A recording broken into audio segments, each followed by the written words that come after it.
की सदर ने भी कहा, तुर्की के सदर ने भी कहा कि भारत सही नहीं कर रहा और भारत अब पीछे हट रहा है। तो ये जो कशीदगी है पाक भारत, इसका नतीजा क्या निकलेगा और पाकिस्तान को मजीद क्या इकदाम करने चाहिए कि इस तरह के वाकयात बार बार ना हो?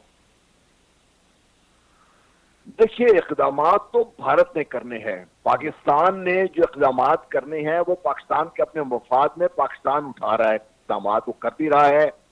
गुज़श्ता कई दहाइयों से देख रहे कि हम लगे हुए हैं आस्था से, और गुज़श्ता 15 साल से 16 साल से तो हम एक बाकायदा जंग लड़कर दहशतगर्दी के खिलाफ यहां तक पहुंचे हैं। तो पाकिस्तान कैसे दहशतगर्दी की हिमायत कर सकता है? लेकिन हाँ, पाकिस्तान कभी भी अपने कश्मीरी भाइयों को तनहा नहीं छोड़ सकता, नंबर एक। नंबर दो, कश्मीरियों ने खून देना सीख लिया है, और ये जो अभी पुलवामा में खुदकुश हमला हुआ है, इससे भारत के कान खड़े हो जाने चाहिए कि ये पहली दफा हुआ है कि कश्मीरियों ने, कश्मीरी लोगों ने, कश्मीरी बच्चे ने अपनी जान को इस तरीके से कुर्बान किया है। जब कोई कौम ऐसी कुर्बानी देनी सीख जाती है तो उस कौम को फिर ज्यादा देर तक महकूम नहीं रखा जा सकता। तो सब कुछ भारत ने करना है, नंबर एक। और नंबर दो, जो हमारे जो इस तरीके से मैंने पहले भी कहा, पाकिस्तान तो अपनी हद तक मकदूर कोशिश करता रहा है। हमारी उम्मत मुस्लिमा को भी अब यह जरूरत है कि वो अपने कश्मीरी भाइयों के लिए भरपूर आवाज उठाए, ताकि ये वो मौका है। दुनिया समझ चुकी है कि अगर कश्मीर का मसला हल ना हुआ तो इस दफा तो शायद बच जाए दुनिया, अगली दफा अगर ये मसला बड़ा इसी किस्से और भारत की इस किस्म की हमाकतें जारी रही तो जंग खारिज इम्कान नहीं है। और जिस तरीके से हमारे प्राइम मिनिस्टर ने बड़े वाज़ेह तौर पर कहा है, जंग शुरू तो की जा सकती है, उसका खात्मा कब होगा, किस लेवल पे जाकर होगा और नुकसान क्या होगा, वो शायद ना हमें अंदाजा है, उस जलाल की कोई नहीं जानता। इसलिए भारत के लोगों को अपने ये पागलपन रोकना पड़ेगा। पाकिस्तान को जो दहशतगर्दी के खिलाफ जंग ऑलरेडी लड़ रहा है, उससे जिस तरीके से पाकिस्तान में आगे निकला है, पाकिस्तान हर वो कदम उठाने को तैयार है और उठाने चाहिए पाकिस्तान को, जो पाकिस्तान के अवाम के मफाद में है। और खित्ते के मफाद के लिए पाकिस्तान भारत से बात करने को तैयार है। जी जले साहब, जैसा कि आज एक खबर सामने आई कि OIC का इजलास हो रहा है 1 और 2 मार्च को अबू ज़हबी के अंदर। वहां पर पहली मरतबा भारतीय वजीर खारजा सुषमा स्वराज को भी मदऊ किया गया है, चूंकि वहां भी मुसलमान हैं। हालांकि OIC तो इस्लामी दुनिया का बड़ा प्लेटफॉर्म है, तो पहली मरतबा भारतीय वजीर खारजा को मदऊ किया गया है। तो OIC का ये इकदाम आप किस तरह से इसको देखते हैं कि ये अच्छा है?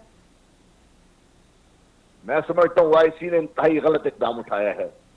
पाकिस्तान को इसमें शिरकत नहीं करनी चाहिए, और जो भी इसमें शिरकत करेगा वो भारत का जो कश्मीर में जुल्म है, कश्मीरी मुसलमानों का खून जो बहाया जा रहा है, वो उसका साथ देगा।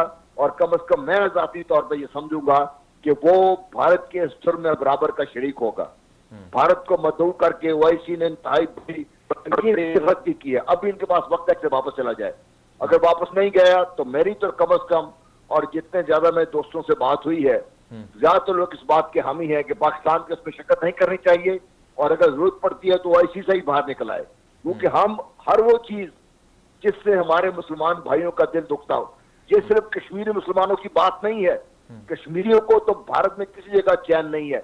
मुसलमानों को भारत में सिर्फ इसलिए लिस्ट करके मार दिया जाता है सरे बाजार, और पुलिस कुछ नहीं करती कि वो मुसलमान है, और सिर्फ इस शक की बुना पर, इस अफवाह पे मार दिया जाता है कि कहीं उन्होंने गाय का गोश्त खाया है। तो आप कैसे ऐसे जालिम लोगों को आप मदऊ कर सकते हैं OIC में? बहुत फाश गलती है। OIC को अब भी दोबारा इसके ऊपर अपना देखना चाहिए, और जो सरबराह इसमें शरीक हो रहे हैं, जो वज़ीर खारजा इसमें शरीक हो रहे हैं, उनको अब भी इससे रिवोक कर देना चाहिए। जनरल साहब, लेकिन इसमें फिर जैसे कि हम पाकिस्तान की तरफ से कहा जाता है कि हम मुज़ाकरात की बात करते हैं, मुज़ाकरात के जरिए से मामला को हल करना चाहिए, तो फिर ये तो एक अच्छा प्लेटफॉर्म था ना कि मुज़ाकरात के जरिए भारत को पूरी इस्लामी दुनिया समझा देती। भारत को इस्लामी दुनिया ने ये तो बात किसी ने नहीं की कि भारत को कश्मीरियों का आगे खुदरादियत देना चाहिए। जब तक वो ये बात भारत से अलहदा बात की जाए, OIC वो प्लेटफॉर्म नहीं है। OIC से प्लेटफॉर्म से कश्मीर के बारे में, फलस्तीन के बारे में, भारत में जो मुसलमानों के साथ जुल्म हो रहा है उसके बारे में आवाज उठनी चाहिए। अगर तो OIC ये आवाज उठाने को तैयार है फिर तो पाकिस्तान को शिरकत करनी चाहिए।